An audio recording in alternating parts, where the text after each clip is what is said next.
Hello and welcome back to the Game & Muscle YouTube channel, where we're going to be doing an unboxing video because we've been sent a new button box by sim-gear.co.uk to replace the current button box that we've been using, which was also by sim-gear.co.uk, and it's been rather fantastic. But this button box apparently has some surprises. I don't know because I've not opened it yet, but let's open the box to get to the button box, and we shall find out what indeed it actually is that has been sent to us.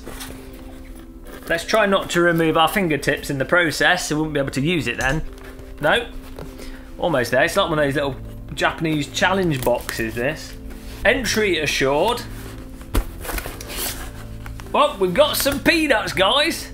Nice green peanuts. So, let's open the box in the rig. That was a good idea. But let's get packaging peanuts all over the place, and let's take a look. Oh, look at this. What's this? We got some Haribo included. That's the important part. Forget the driving and the sim racing, guys. We've got some Haribo Star Mix. It's like you're in space whilst your teeth are rotting. Fantastic. Put that there. That'll be for later. We've got a little, rather nice little screen here with magnets on it. So I guess that will fit in, and we'll actually have some fancy LED action going on there. In this nicely bubble wrapped and protected bag, we've got the actual box itself. Fairly similar to what we were using before, slightly different layout. It's going to be a tight fit on our Ultracento rim. That's the wheel that we're using. I highly recommend the Ultracento wheel, actually. We'll have to do a separate video on the rim.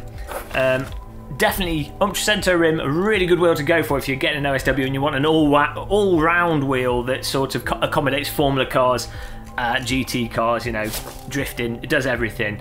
300mm as well, which is I think that's a good size for a wheel for me. Oh, we've got more Haribo. Get a bit distracted by the sweets here. So there's the button box there. That's the main part of action that does the work. And actually, I can tell already the 3D printing quality on this, because these are 3D printed button boxes. I don't think I said that at the beginning. That's rather important. They're 3D printed button boxes, and you can actually get custom button boxes from simgear.co.uk. He will knock stuff up for you. The guy's crazy. But the previous one we got, you can actually see that the 3D printing on this one is a little bit tighter. It's probably using a different filament size. I'm not an expert on 3D printing, but that looks really nice. I mean, you can tell it's been 3D printed, but you wouldn't really question it. It looks very. I don't know how clear that is on the video. We'll try and capture the light for you guys. But it's got a nice finish to it. I've also noticed the rotary encoders, which we've got here. He's now got a nice, rather than just using a sort of a generic 3D printed rotary encoder to go over the actual cap of the rotary encoder, these have some nice actual dials on them, so it'll be really clear where they're actually positioned at. And also just noticed the shifters on this one are a lot closer. They have a lot tighter. The old shifters I've got have more travel to them, but I have talked to him and he says you can actually adjust the travel on these. They changed the design of it, so you can choose. You see here, you can undo these screws to increase or decrease the distance of the shifter paddles. But of course we'll test this all out in a review. This is more a unboxing of a box, but first impressions, looks fantastic. And the throw on these shifters, this is one of the really nice things with the previous box. These shifters feel amazing because they use neodymium magnets, and these are a little bit tighter. We're gonna have RSI after a week of driving, but that feels great, and that's not even on the wheel yet. But there you go, that's the button box. So we've got a button box, we've got a screen, we've got 2 packs of Haribo teeth dissolvers. Brush your teeth, children. And we've got plenty of packaging peanuts. You can't eat them though. unless you like polyester mouth. Probably healthier than the Haribo, mind you, but there we go. Nicely packaged, all arrived in one piece, despite being sent through the postal service of death.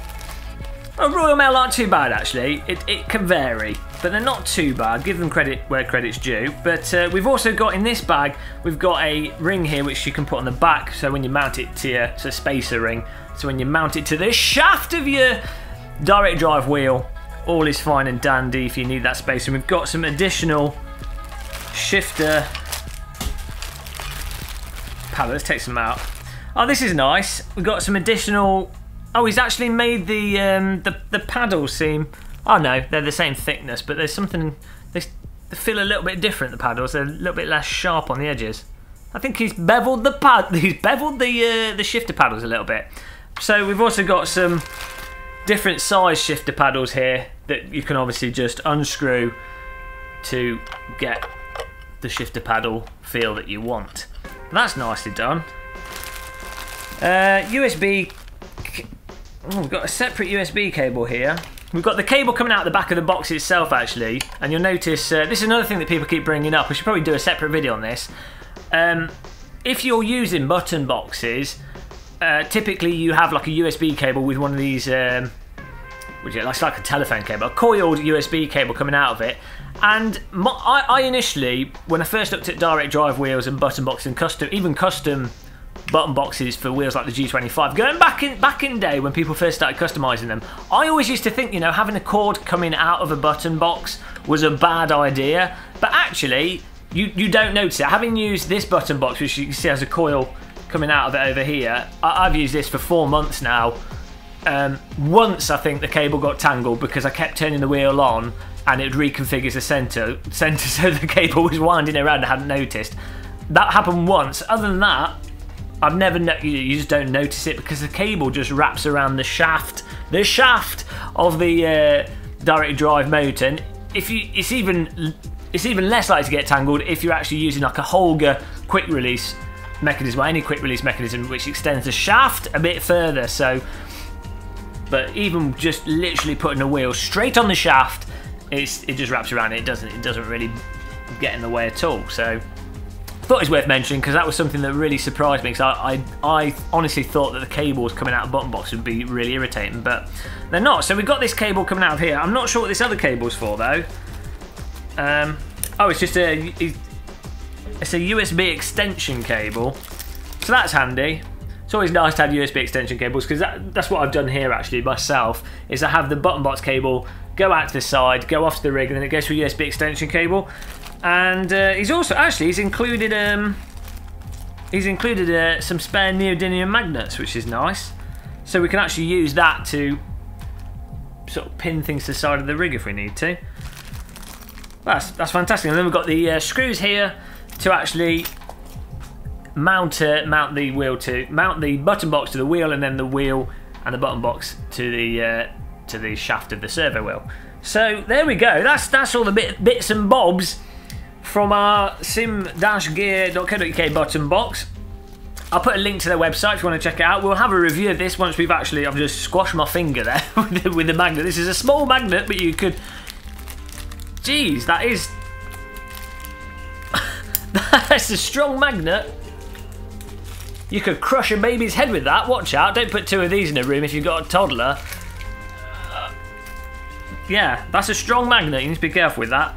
Yeah, I'll put a link to the SimGear button box. We'll have a review of the button box once we've actually used it, set it up and everything. We're going to run through setting up the screen and getting the software on it, because that's just going to be awesome having a screen on the wheel. I have used wheels in the past, not my own wheels, but friends' wheels that have LED lights and screens on them, and it's really nice. A little bit overkill in some ways, but it's nice. And sometimes, you know, if you want to treat yourself, or you happen to have SimGear send you stuff to review, then you know, sometimes you need to spoil yourself. So until the next video, guys, I hope you enjoyed that rather delightful unboxing video of the SimGear button box. I'm going to have some Haribo and dissolve my teeth. An egg. Why is an egg something you'd want as a sweet? But I'm going to have these Haribo. Till the next one, Take care, thanks for watching, and goodbye.